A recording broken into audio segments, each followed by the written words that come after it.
Welcome, students. Today we begin with an introduction to cell biology.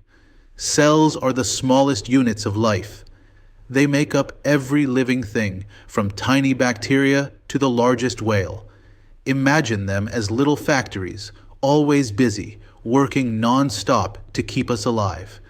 Do you know who first discovered cells? It was Robert Hooke, way back in 1665, using one of the very first microscopes.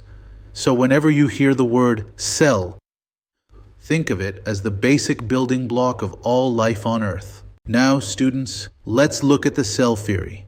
This is the foundation of modern biology. Robert Hooke named them cells because the tiny box-like shapes he saw in cork looked like rooms in a monastery. That small discovery changed science forever. The cell theory has three important ideas. First, all living things are made of cells.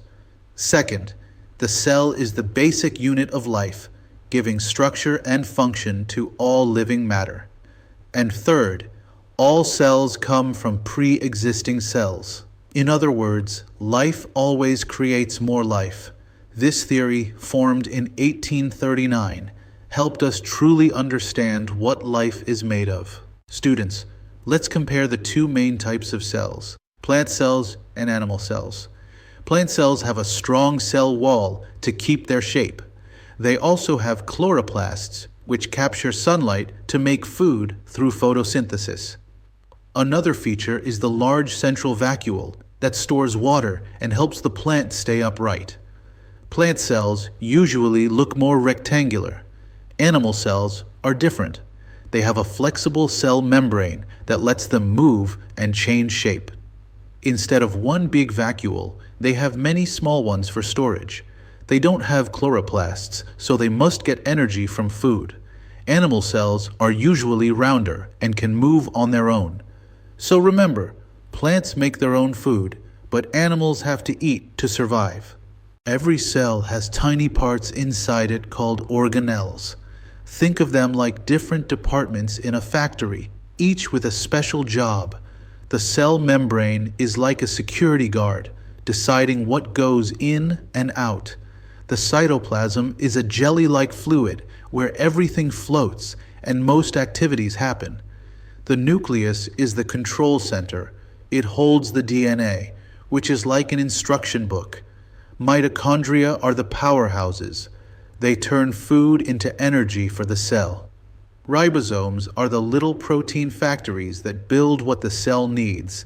And in plant cells, we also find chloroplasts, the green parts that capture sunlight to make food.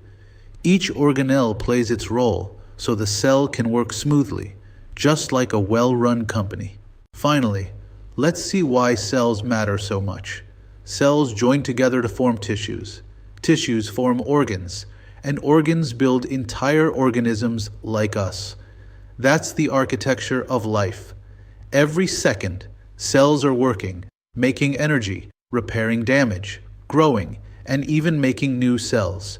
Without them, life cannot continue. Studying cells also helps doctors and scientists. It allows them to find cures for diseases, understand genetics, and make new medical discoveries.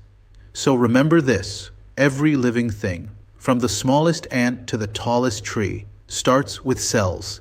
In fact, your own body has about 37 trillion cells, all working together to make you the amazing person you are.